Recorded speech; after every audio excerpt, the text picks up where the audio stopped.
Last year I was lucky enough to travel to Morocco, and it's such a special place. I had so much fun and I learnt so much in the kitchen, just like this recipe that I'm making for you. This is a very classic Moroccan recipe. Now what I'm doing here is finely grating some garlic. Now you need 4 cloves of garlic. You want to mince this until it's a fine paste just like this. So just shake that off. Now I'll add some ground ginger. They love using ground ginger in Morocco, along with some white pepper and a good pinch of salt. Now to bring that together, I'll add a small amount of oil. You just want this to turn into a paste. So with a spatula, I'll just bring that together and form a very concentrated ginger paste. I'll just add a little more extra virgin olive oil and then mix that in. So now before we add the chicken, I'll get a few other things on the go. This is hot water, 500 mils of hot water, and I'll add some saffron. Now these are saffron threads. You want to use this sparingly, so just a pinch into the water and you'll see it start to stain that water, start to fall down to the bottom. This is going to make an instant saffron stock. So we'll leave that there to steep for a while we get on with our onions. Now these are 4 onions, so lots of onions, and the key to this recipe is cooking them for a long time so they transform. They not only thicken this sauce, but it's also going to give it a lovely sweetness. So more extra virgin olive oil, about 2 or 3 tablespoons. We'll add half of these onions now. And you can hear that it's not too hot. I don't want these onions to burn, and for some extra assurance I'll add some salt because that's going to bring out the moisture. And just let these cook gently for about 5 to 10 minutes, just stirring it from time to time. Now while that's cooking, we can get onto a chicken. I'm using a whole chicken for this recipe, and I'm going to break it down into 8 pieces. You want to cook this on the bone. It makes such a difference because it's going to stay super moist. It's actually more cost effective too when you're cooking a whole chicken. I am going to break it down. So we want to cut this into a saute cut. I'll take the wing tips off, we don't need that. And now I'm just going to cut, just with a sharp knife, a slit between the breast and the leg, and you'll see naturally that this knuckle will be exposed. This is the perfect spot to just run your knife around the back of the chicken so you've got the thigh and the leg attached. I'll cut that in half and I'll do it on the other side.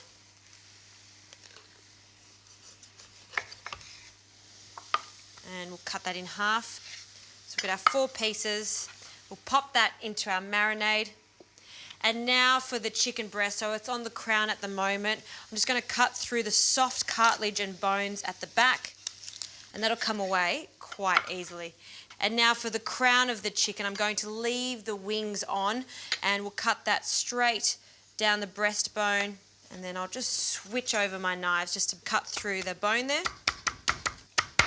Now I want to cut this into smaller portions, so we'll just turn that around on an angle.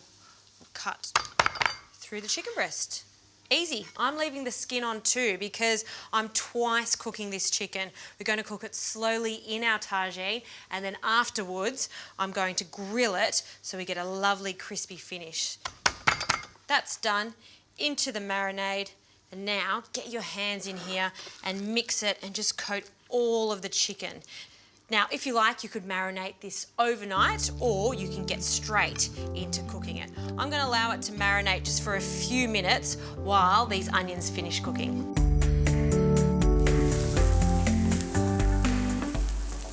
Okay, these onions have been cooking down. You can see how soft they are now, and we can start to add our preserved lemon. Now, preserved lemon is so prominent in Morocco. I love the flavour of it. So what I've done is just removed the flesh of it, and then what we use is the skin. So I'll actually just use 1 of these quarters because that's quite a lot, and then I'm going to finely chop it.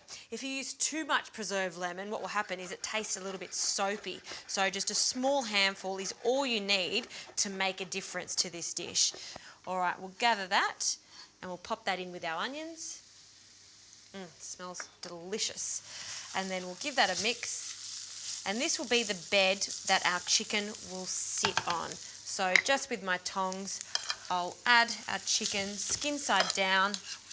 We want to place that in there so it's nice and snug and it's not overlapping too much. Last little bit. Now another pinch of salt. And now for our saffron stock, we'll just pour that over our chicken and it'll now start to not only make this gorgeous sauce, but also start to stain and flavour that chicken. All right, for some herbs, a combination of coriander and some parsley, just a few sprigs of each. I'll place that over the top. We'll bring this to the boil and then I'll turn it down. Now we'll pop the lid on and this is going to cook for about 35 to 40 minutes. Just check it a few times throughout the cooking process. Turn it in that stock just so it cooks nice and evenly. Now, if you don't have a tagine just like mine, don't worry, you can still do this recipe. All you need is a heavy base casserole pan. Now this chicken stew has been cooking for 40 minutes, so we'll just take the lid off and look at that. How good does it look? It smells even better. And just to take this even further, I want crispy skin. And the way I do that is just by taking the chicken out of this onion sauce, draining it off and placing it on a tray, skin side up. So we'll just place that on there, just leaving all the sauce. Now I've turned the oven to the grill element, so this part only takes 3 to 4 minutes, essentially just getting that crispy skin. And in that time, this sauce is going to bubble away and thicken. All right, this can go on the grill 3-4 minutes.